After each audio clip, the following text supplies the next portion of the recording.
Welcome to the Scaleup Valley podcast, where we bring the best of the best to help you scale your business from 1 million to 1 trillion.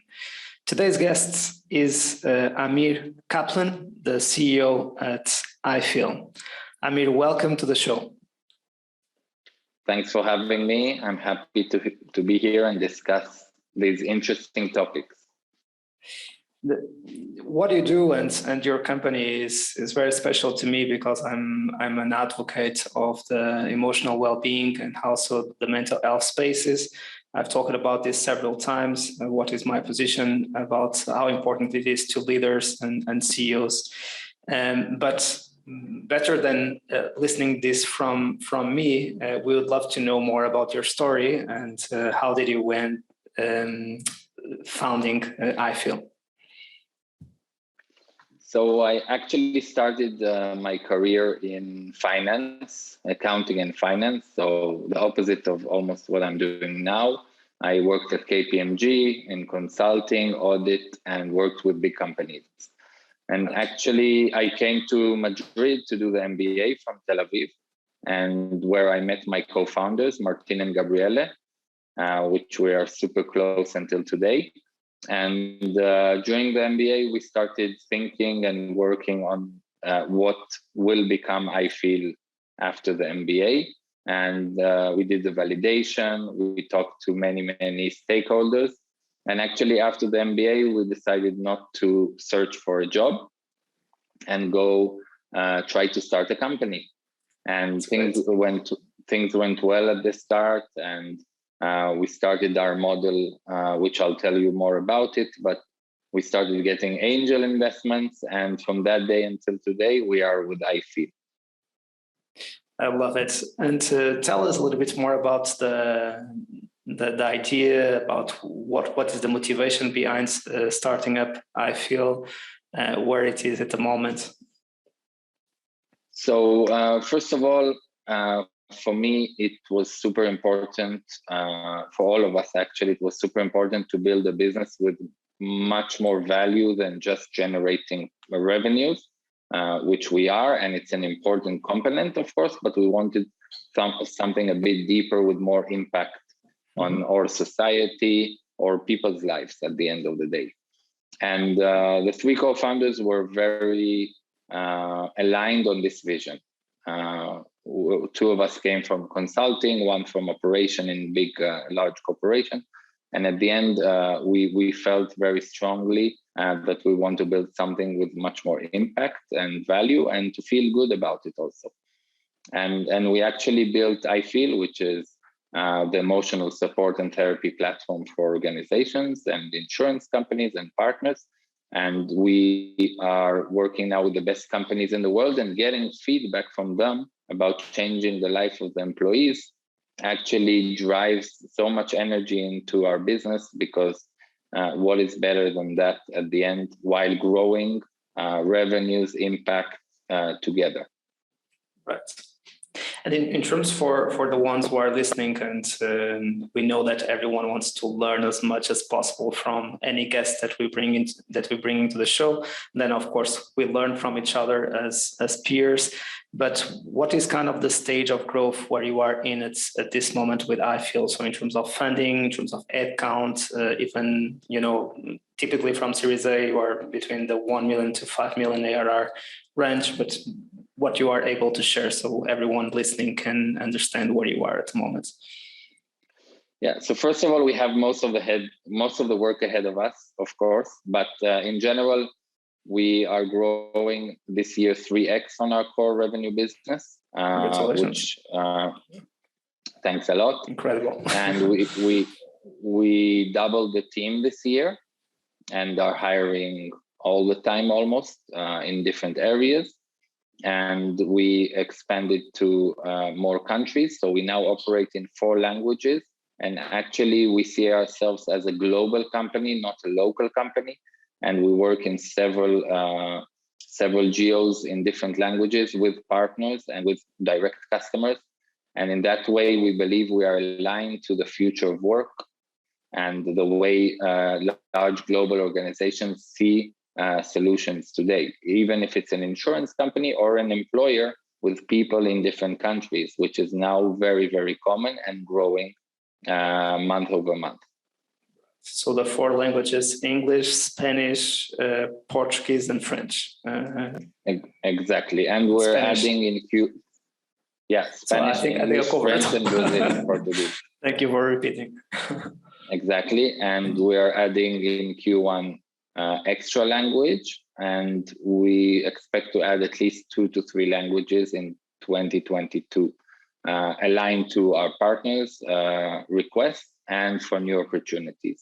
So in that way, we see ourselves as doing sales from remote, doing support from remote, having the best network of psychologists in many countries. More than 500 therapists are working for us right now. And we are very aligned to do remote support and remote prevention and intervention to people all over the world. One last thing, next year we'll probably go for the Series B. And we are already starting preparations for that because of our growth. We expect to do it in Q2 2022. It's really exciting. So executing the playbook, right? So being able to 3x, that's really amazing.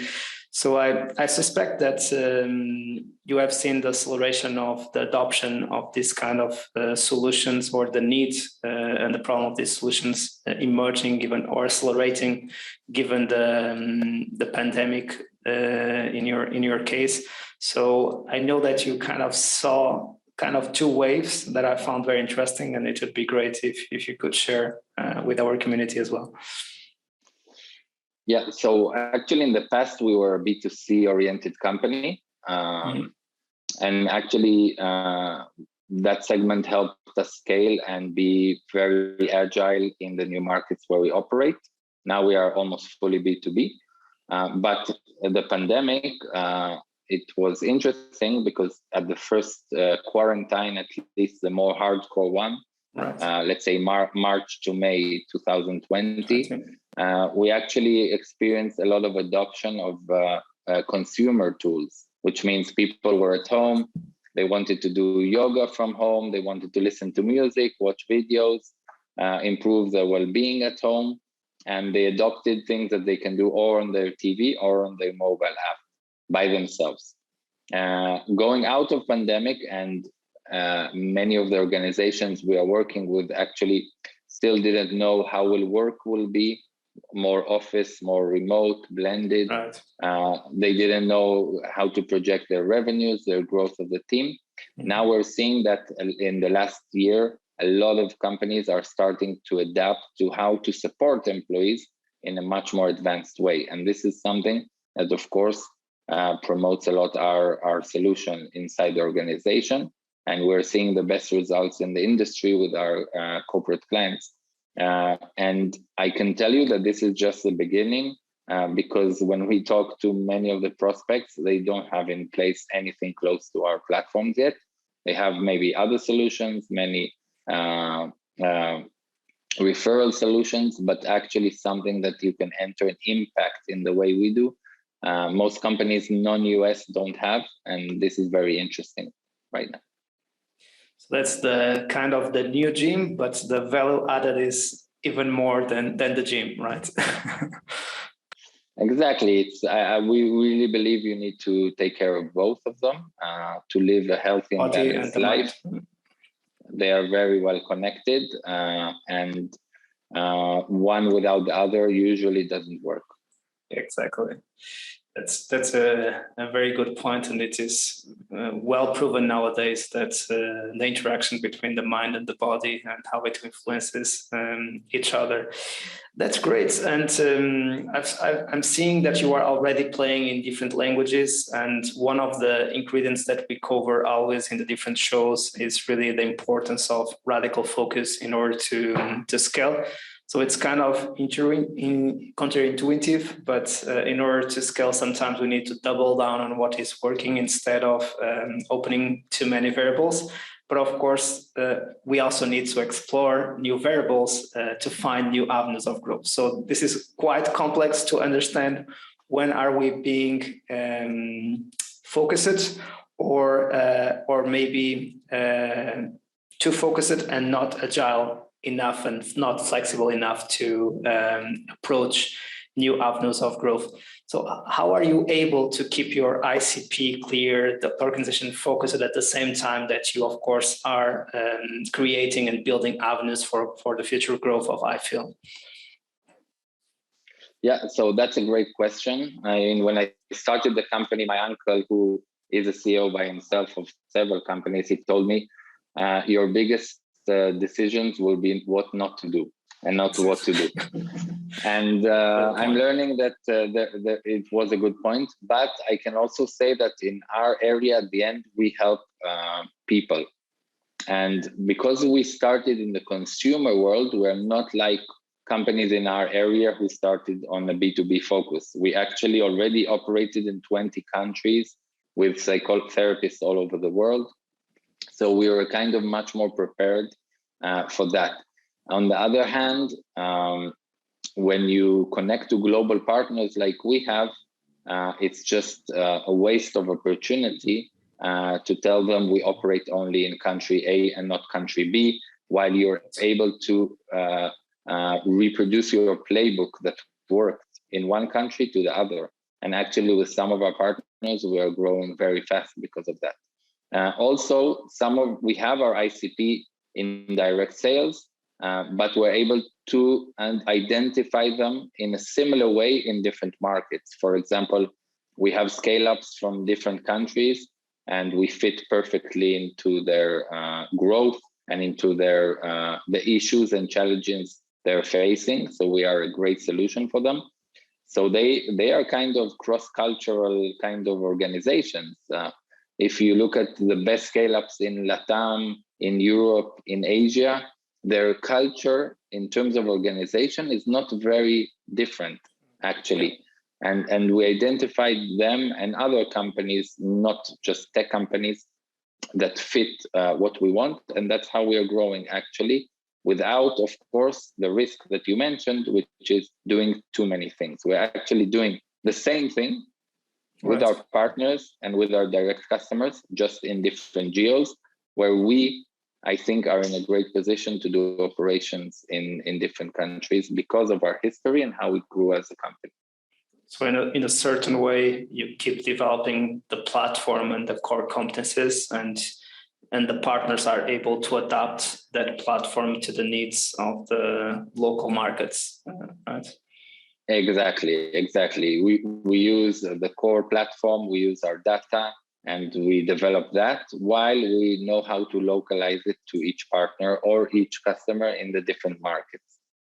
And today there are many global companies that operate across 10 countries plus. And the last thing they want is to give a solution to one type of employees and not to the other. And I think it's important to support them in different countries. Right. And something that you have decided not to go, at least yet, is of course the US market. There is also a huge discussion about this topic, that if we go too early, we might not have the muscle to really compete in the market, and it is a waste of resources and a waste of focus. If we go too late, we might already have a very strong competitor in the market, and it's very difficult to compete there. At the same time, going through expansion over Europe or over LATAM, it's a more fragmented market compared to the US. So there are always pros and cons. Our different strategies are possible. But what are some of your lessons considering the US or not the US and following the strategy that you are following today?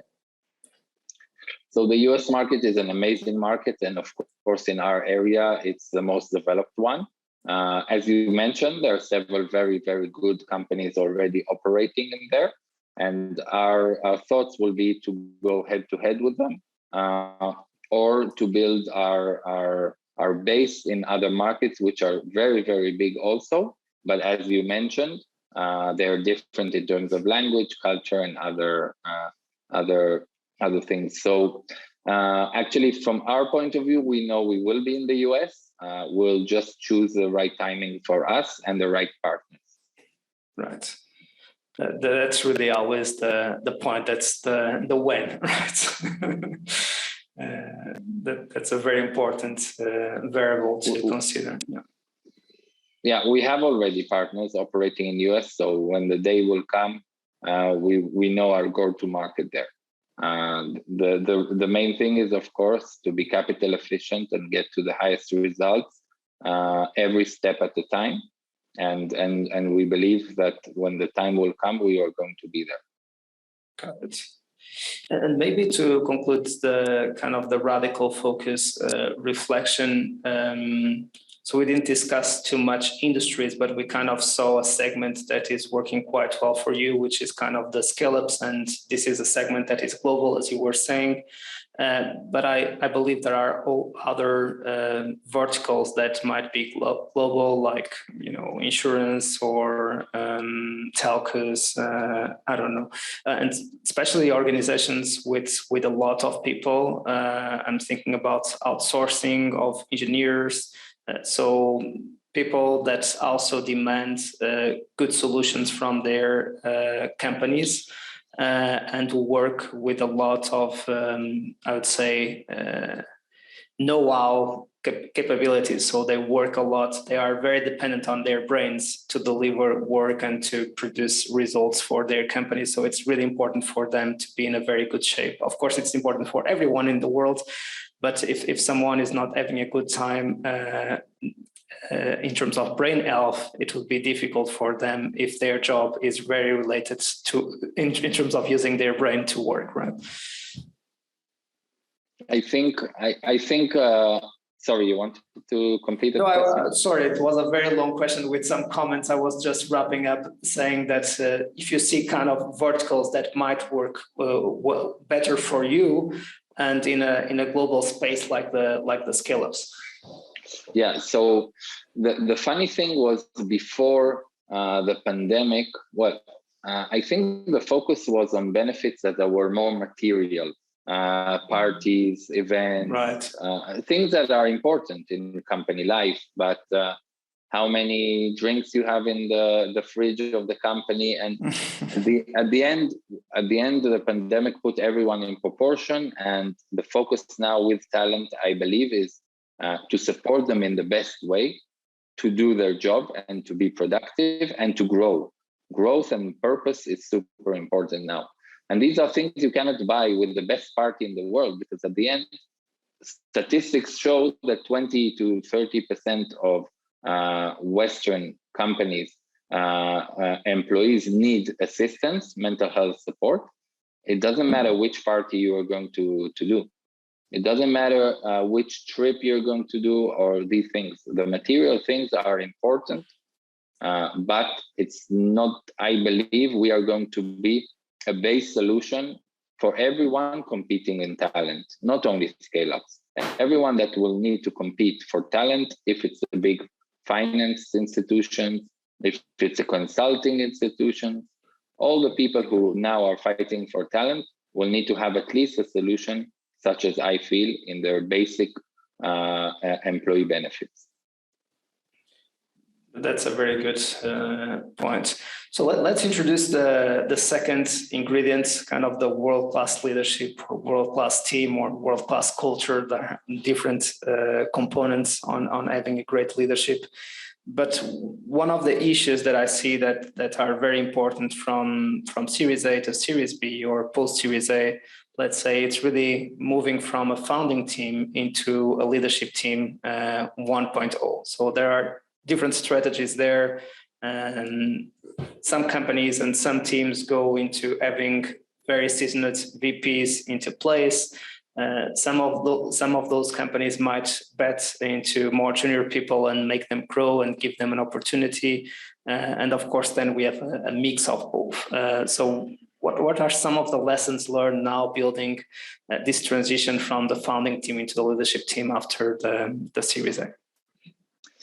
So I think at our stage, we have a very specific strategy, which is we want to bring doers and hungry people who want to grow very fast. And for us, this is super important. So I acknowledge that in the bigger companies, late stage, or even the big corporates of the world, They are great managers, but we identified that maybe if they'll come right now, not in the future, right now to the company, they would look at what's missing and not how to push as fast forward as we need right now. So we created kind of a program of bringing head of departments, people with experience in other companies in their area, but that they all have the potential to become department managers or VPs in their area and grow into the role. And we actually have several of them in the company. And for now, we're seeing great results with this strategy. It doesn't mean that in the future we won't bring very seasoned managers. Of course, every company that grows needs it.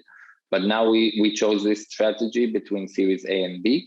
And we're seeing that hunger and being a doer is the most important thing, because you need to solve many problems per day as a manager in a startup. You need to take many decisions and to move fast and not focus on what is not working, but actually be optimistic on what's going to work tomorrow.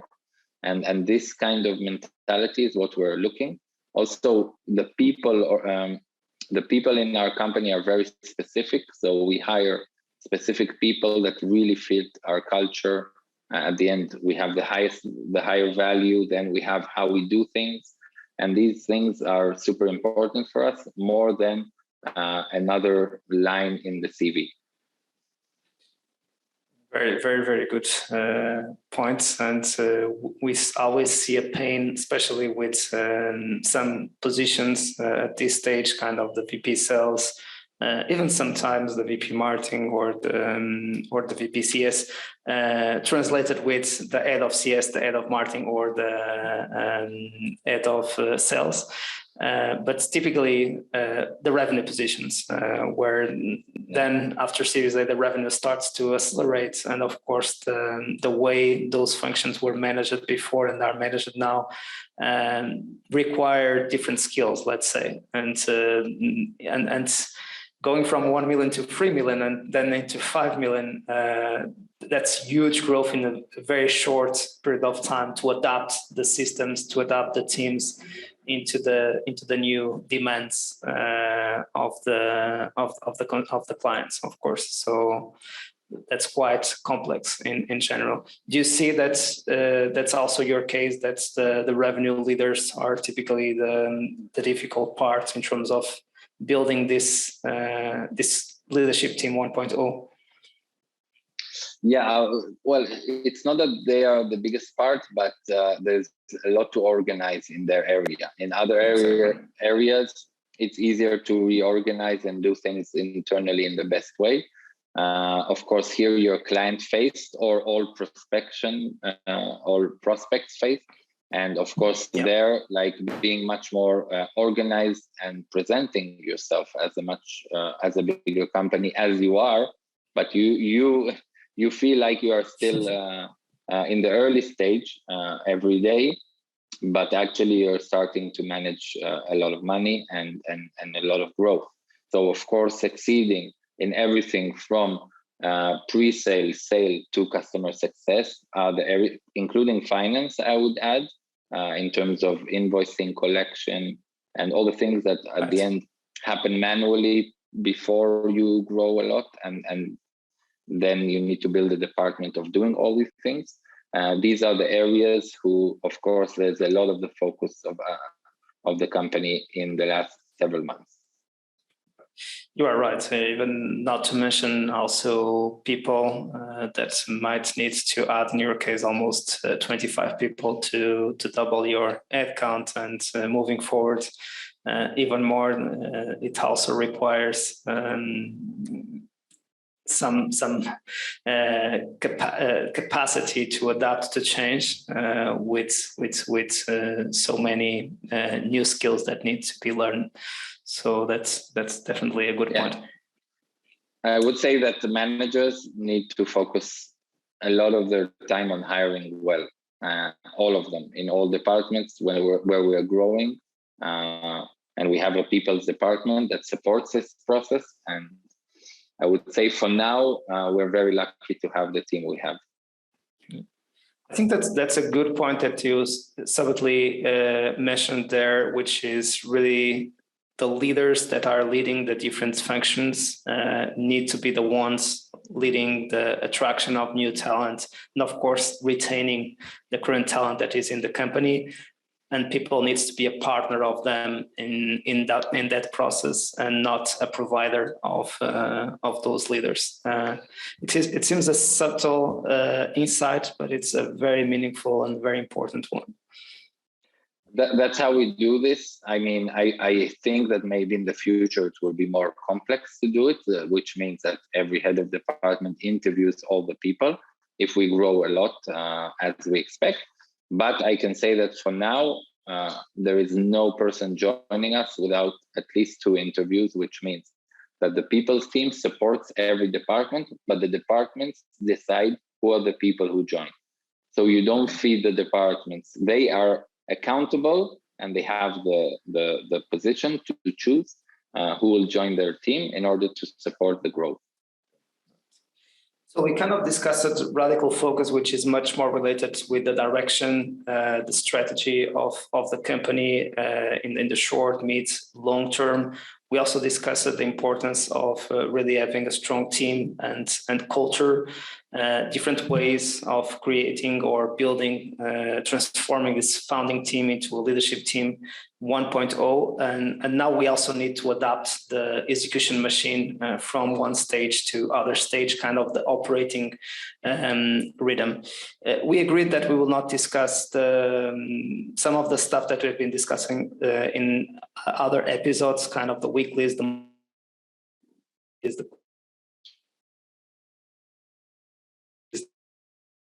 annuals, the all ends, the importance of. You can also share that you have been doing quite well, which is really building operations in different countries and languages, and at the same time, what are some of the insights and lessons that you'd like to share on this point, Amir? On building operations? Yes. Okay, so first of all, we're lucky we have Martin, one of our co-founders, building operations worldwide, and he manages this. So for us, it's a super important and key topic. We have right now, part of the team are in Brazil, in Mexico, in Colombia, in Spain, in France, and other countries. So I would say we work in a very diverse, growing, cross-culture oriented kind of organization, which I think fits 2022 that is coming towards us. And I would say at the start, you do everything like manual. That's you start by just doing. That's what we do. As I said, I have many people advising me along the way, and they always say, put it on an Excel sheet, start doing, and then fix it, and then do it.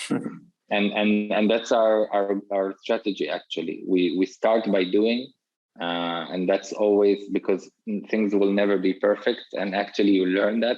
And so it's better just we launch some countries in less than 4 weeks. Like all Amazing. Operations. So we try to create the playbook. Over time, you start with more documentation and becoming like much more process oriented, and exactly the things you mentioned, like the monthly meetings, the weekly meetings with the departments. We actually had another kind of interesting challenge, which is are we working in the office? Are we working in a blended area? There are different teams that suit different styles of work to attract talent in the future and to make at the end our employees happy in working in the company, which is something that we offer to other companies. We have to at least do it as we expect other companies to do it when they hire us. So, and over time, you build the processes that you need without becoming a meeting machine company. That is not the goal.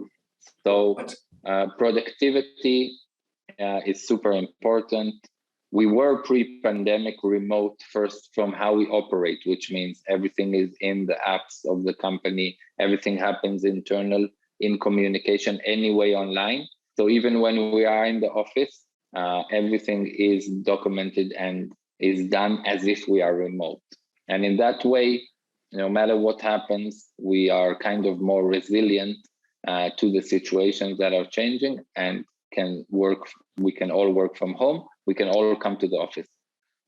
And that's what we built in the last years, a kind of organization that is able to scale much faster, be more flexible than some companies in our area, which are very local oriented due to regulation, due to the style of work. The countries are very different from each other. Spain is different from France, UK, Germany. They're very different in terms of culture, of course, language and other things. And we try to build a more global company from day one. Absolutely. That's really great. And I know that you also have some interesting insights in a topic that usually it's very difficult to crack, which is the partnerships. We have discussed it a bit on that in the beginning of the podcast. Is there something that you'd like to add, some of the lessons learned about building partnerships? Yeah, so partnerships is something that I feel we scaled well. They require a different kind of approach, different kind of project management. And at the end, you don't depend on yourself. So a great partnership is the win-win situation. If not, even if it's correct today, it won't work in 6 months. We were lucky to find amazing partners to work with. And yes, you need a component of luck because you don't know how the future will work. And I would say it's very, very convenient to work with us. So we're super flexible in the business side and in the technology side, which is very important in partnerships today. Mm-hmm. Our product is more advanced, I think, than others to integrate through an API, through all the necessities, through documentations, data flows, to connect with partners. And I think when they come to work with us, while they evaluate different companies, it's clear that we are already ready to scale partnerships. And one of our goals is not to limit them. So our technology plus our operations on the ground allows our partners to grow, because at the end, when they come to partner with us, they want to succeed. They don't want to launch something, invest in integration and in marketing and in sales and in so many things that at the end don't scale. So one of their goals is to show them how they can vision a success in 6 to 10 months, and then how we continue to grow together. That is very important. It's not a one-day kind of partnership. It's usually for years. And we're lucky to have our partners for years with us and looking forward and only scaling as much as we can. It's something that I would say startups need to be very careful with, because they are two dangerous places. If it works very well, it's something you never think about, right? You always think about the time to launch and the cost of integration and so many things. But actually, if it works really well, you're also sometimes, especially in a business like ours, in kind of a stress also, because you need to grow in the pace of the growth of the partnership. And we, at the end of the day, we are a technology company, but we're also a people-oriented service. And we have a lot of amazing therapists all over the world, also working with our clients on the platform. So I would say it's never the middle road. It can work amazingly, or it can take much more time than you expect. In both cases, a startup needs to evaluate the risk and what he needs in order to make it work. That's a good point, and that's why really leading a startup or a scale-up is quite special, and it requires a lot of emotional resilience because, as you say, there is always something more to learn, and there is also the pain of success. So we never are in a comfortable place. It's never just a walk in the park. Exactly. I would not say it better. Thank you, Amir. I would have much more to ask, but is there something before going into my last question and to wrap up the show that you'd like to mention before we wrap up? No, I mean, the last thing is, honestly, as I mentioned before, I think we need to be a basic kind of support that companies that care about talent need to give to all their employees. We have success cases with the best companies in the world, and we're looking forward to work with many more companies.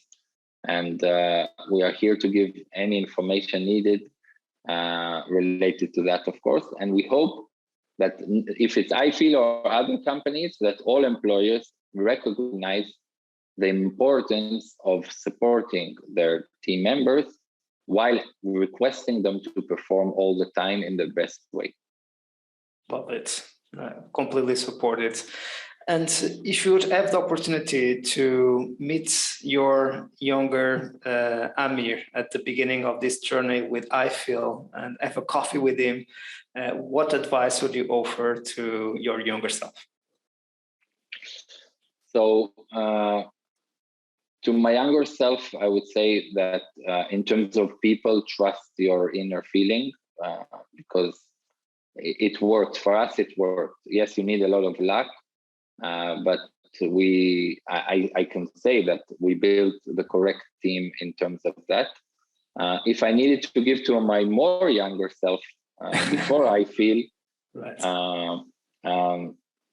Like a small tip, I would say, or to any young person listening to us, I would say go as fast as you can after university to startups, scale-ups, or technology companies, even if they're very, very advanced and late stage or big corporates already, because I believe that the personal growth, just because of the speed that things are changing, is a place to be in today. So even when I talk to university students through my past as a student, as through alumni networks and others, and when I enter classes, I tell them, honestly, the scale-ups, the challengers of the banks, of the insurance companies, this is a place to be because I see my team, and of course, it happens in all the companies right now. I see them just growing as professionals so fast. Right. And at the age of 25, they need to talk to the executives of our clients and to pitch even, and to do so many things that I think it's the place to be in today. Go to the tech companies and learn as fast as you can, because that's the fastest way to advance in the career today. Definitely a huge opportunity. Amir, thank you so much for joining us today. Congratulations for your journey so far, and thanks for making the time to be with us today. Thanks a lot, Mike. It was a pleasure, and I hope to see you in future episodes. Absolutely. So thanks for joining us. Again, we keep here bringing you the best of the best to make your journey a little bit easier, scaling your company from 1 million to 1 trillion. See you soon and keep scaling.